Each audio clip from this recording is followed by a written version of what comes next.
প্রথমবারের মতো বিপিএল খেলতে শুক্রবার রাতে বাংলাদেশে এসেছে পাকিস্তানি তারকা পেসার শাহিন আফ্রিদি। ঢাকায় পা রাখার পরদিন শনিবার মিরপুর শেরেবাংলা স্টেডিয়ামে তিনি ফরচুন বরিশালের সঙ্গে প্রথমবার অনুশীলন করেছে।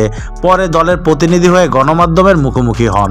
এই সময় বাংলাদেশের পেসারদের প্রশংসায় ভাসিয়েছেন শাহিন। তাসকিন আহমেদ এবং নাহিদ রানাকে নিয়ে আলাদা করে এই পাক তারকা বলেন, বাংলাদেশে এখন দারুণ bowling unit. Taskin leading bowler, তরুণ রানা অনেক ভালো করছে, উচ্চতা অনেক, গতিও বেশি। ভবিষ্যতে আরো অনেকেই উঠে আসবে। লাল বলের ক্রিকেটেও খেলবে তারা। লাল বলের ক্রিকেট যত খেলবে তত উন্নতি করবে। বিপিএল খেলতে বিদেশি ক্রিকেটাররা আসলেও বাংলাদেশিরাই এখানে বড় তারকা বলে মন্তব্য করেন শাহিন আফ্রিদি। সত্যি বলতে আমি সবচেয়ে বড় তারকা নই, অনেক বাংলাদেশি খেলোয়াড় আছে, তারাই এখানে বড় তারকা। তামিম ইকবাল আছে, গোটা জাতীয় দলই আছে বরিশালে। আমি দলের সাধারণ একজন খেলোয়াড়, পারফর্ম করে দলকে জেতানোই আমার লক্ষ্য।